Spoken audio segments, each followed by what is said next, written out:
စားဘူးသမျှဟင်းနေတဲ့မှာအမေချက်ကျွေးခဲ့တဲ့စိတ်သားကြောက်ချက်ကအကောင်းဆုံးပါရှင်ငငယ်တော့အမေချက်ကျွေးခဲ့တဲ့လက်ရလေးကိုလွမ်းလို့ဒီနေ့ပြန်ချက်စားပါမယ်မကြီးသီးစိမ့်တော်လဲပါတဲ့ရောဟင်းလဲပါပါတယ်ရှင်唱唱起来讲。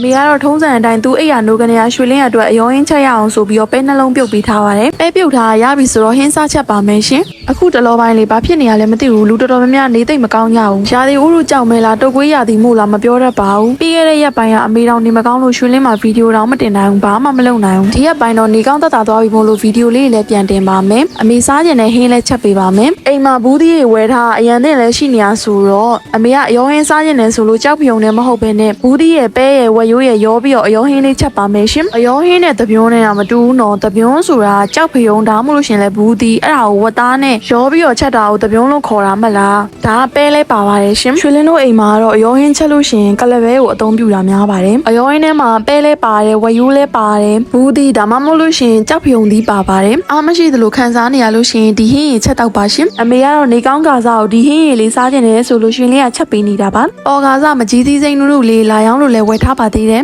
အမနိုင်ပြောရင်ရွှေလေးကမကြီးသီးစိမ့်ချက်တစ်ခါမှမစားဘူးအမေကပြောတယ်မကြီးသီးစိမ့်ချက်ကအရန်စားလို့ကောင်းတာတဲ့ဘလူကြောရတာလဲပြောပြမယ်ကြောကြည့်ပါလားစားကြည့်ပါလားဆိုလို့ဒီနေ့ကြောပါမယ်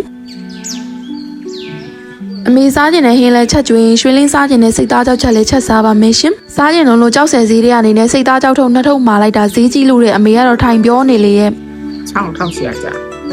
ကဲအယောဟင်းအိုးလဲပွက်နေပြီဆိုတော့နံပါတ်1နေရာကိုပြောင်းပြီးတော့ဟင်းစားချက်ပါမယ်ရှင်ဒီရက်ပိုင်းကလေးဆိုင်ငယ်စီတွေတင်ပြက်နေရမဟုတ်စားစီတွေလည်းပြက်နေရစားစီစားအောင်စီတွေဆိုပြက်နေလို့နှမ်းစီတွေပါချသုံးနေရတယ်ရွှေလင်းကနှမ်းစီကြတော့ထမင်းစီစံနဲ့စားတာလောက်ပဲသဘောကျတာကြိုက်တာဟင်းထဲမှာထည့်ချက်လို့ရှင်ကြောင့်နှမ်းစီကိုတိတ်ပြီးတော့မကြိုက်ဘူးနှမ်းစီကိုဟင်းထဲမှာထည့်ချက်လို့ရှင်ကြတော့အမြုပ်လဲထားတယ်လို့အစိမ့်နဲ့နန်းတယ်လို့လည်းခံစားရတယ်စိတ်သားကြောက်ချက်ကိုလေဘလောက်ထိတောင်ကြိုက်လဲဆိုလို့ရှင်ငငယ်တော့ထမင်းစားကြောင်စင်းဆက်နေနာရီဆိုလို့ရှင်စိတ်သားကြောက်ချက်တဲ့နေ့အိမ်ကိုသူများထက်ဥအောင်ဆုံးအောင်အရင်ဆုံးပြန်ငငယ်တော့အိမ်မှာစိတ်သားကြောက်ချက်တဲ့နေ့တိုင်းအကြောင်းမှာရိုက်ခံရတဲ့နေ့ပဲဘာလို့လဲဆိုထမင်းနေအများကြီးစားပြီးတော့နေ့လေအတန်းချိန်နေကြတော့အိမ်ငိုက်ပြီလေ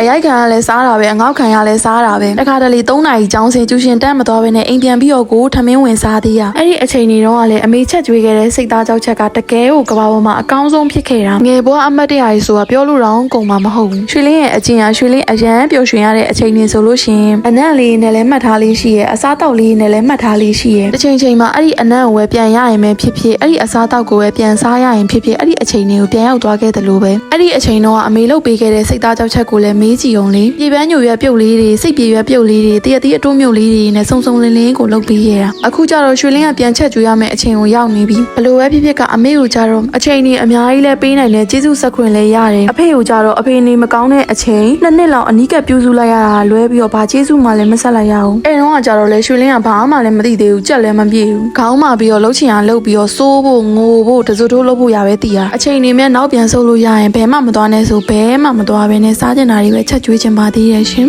အဖေစွန်ကလည်းနီးလာပြီဆိုတော့အဖေကိုတတိယနေလို့အဖေနဲ့အကြောင်းလေးရှောက်ပြောနေတာပါရှင်ရွှေလင်းစားခြင်းနဲ့စိတ်သားကြောက်ချက်လေးကလည်းချက်ပါပြီမကြီးသီးစိမ်းကိုကြော်ပြထားတဲ့ဗီဒီယိုကလည်းရွှေလင်းဒါယာရီ page မှာတင်ထားပြီးသားပါရှင်ကြည့်ကျင်တယ်ဆိုလို့ရှိရင်အစဆုံးတင်ပေးထားပါတယ်ရှင်ချက်ပြီဆိုတော့ဥဥပြပြဆွန့်ခူးပါမယ်အလူတစ်ခုနေ့စဉ်ပြုပါရှင်အယောဟင်းကလည်းပွက်ပွက်ဆူနေပြီးတော့ရေးကြပါပြီရပြီဆိုတော့စွန်ညရဲ့အတွက်ထည့်ပေးလိုက်ပါအောင်မယ်ဒီနေ့ရွှေလင်းတို့အိမ်ရဲ့စွန်ညကမကြီးသီးစိမ်းညော်ရဲ့ကျဲဦးနဲ့ကြက်သွန်ကြော်ရဲ့ပဲရဲ့ဝတ်သားရဲ့ဘူးသီးရဲ့ရောထားတဲ့အယောဟင်းရဲ့ပါရှင်ရွှေလင်းချက်တဲ့ဘဲဟင်းလေးများစားကြင်ကြလဲရှင်စားကြပါအောင်ရှင်